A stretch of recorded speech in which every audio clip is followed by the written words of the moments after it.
name is Dr. David E. Lawrence. My title is interim superintendent for Dayton Public Schools. Okay. So how has your journey been getting to this role that you're at now currently? It's been difficult, as you've written about in the paper, or as other papers have written. I was a candidate in 2016. When the past superintendent's contract was extended, people thought I'd be a candidate then. And so now there's a lot of love and joy out there saying, hey, it's about time. We think we got it right this time. He's from the community, cares about the community, dedicated to kids through and through. And it's fun. It's fun to get that type of love from the community. And so people thought of you as a candidate. Why do you feel like you weren't like an option? Well, like why now? Yeah, I think in education, change and transformation is frowned upon. It's easy to continue to do what you've always been doing. There were some dynamic board members who took a chance and said, we are not afraid of change, because he represents that, and we're going to push for his candidacy. And those dynamic board members put me in a position to make a difference for the entire community, not just kids, but adults too, the city, the entire space where we live. So speaking of change, what are some things that you feel like need to change within Dayton Public Schools that you want to work on as a superintendent? Culture. The culture of how we treat parents, how we treat citizens, how we make decisions. Do we have input from parents? Do we have child input? You know, are kids involved in decision making? Do we involve the right adults when we make decisions? How do we talk to each other? How do we care and respect about each other? One can make the argument that he's not talking about school, but I am. I'm talking about changing the environment so we can enjoy school. So that's part of it. And the other one is just becoming a more professional organization and doing things the right way. When you call, pick up the phone and answer it. Not it rings and goes to an answer machine. When you email, follow up and email back. When we open our doors, make sure we open our doors to schools that are clean and bright, and employees that care about being there and that are happy to be part of the experience in Dayton Public Schools.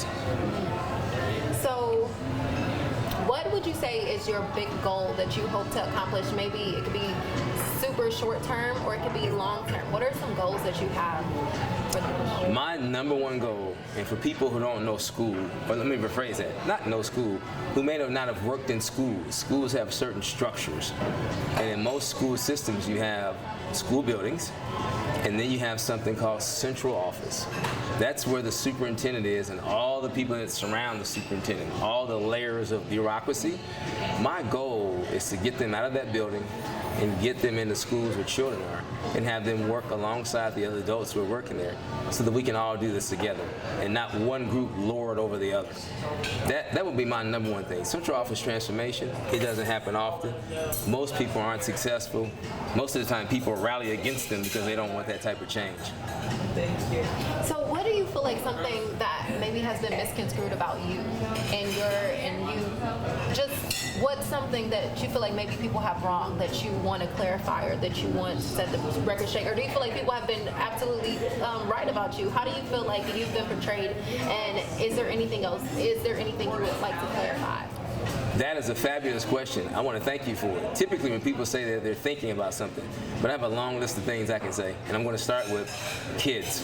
When you saw kids' reaction on Facebook, they said, hey, that was my former teacher. I taught for a decade. He can do it. That was my former principal. I was a principal at Stivers and Thurgood Marshall High School. He can do it. He was my coach. He can do it. So it was just exciting to see kids out saying, I know him. You know, and when I would see him out at the gym or YMCA or out in public, hey, that's my former teacher, nothing but love. So that was exciting. And then most of my colleagues are saying, hey, he's dedicated to the mission. I think maybe if I can say anything that's misconstrued, it's, he always wanted that job. He's tried to get it for a long time and now he finally got it. Yeah, I wanted not the job, I wanted the opportunity to be able to bring transformative change to Dayton Public Schools in the interest of the community and kids. Like, that's what I wanted, more so than the job. I wanted the opportunity. That's good. That's great. I love just serving in roles of community, actually being in the community and people actually being able to recognize you and be a familiar face. I hope that you can be a catalyst or a person that students see and they feel like they're seen and they feel like they're heard.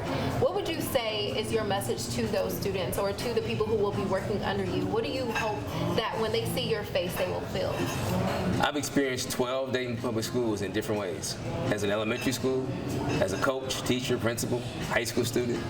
And I would want them to say that we can produce great students. Yeah, it's just a matter of going back to Dayton Public Schools' glory days, capturing the legacy of what Dayton Public Schools used to be. 66,000 kids strong, programming everywhere, great sports. I mean, it was a place where you wanted to go to school.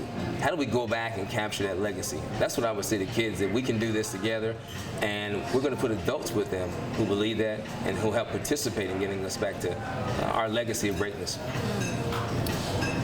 My next question would be about like the teacher shortage. What are some ways that you feel like you can tackle that issue and like get some teachers into the district, like quality teachers that can help you make this vision happen?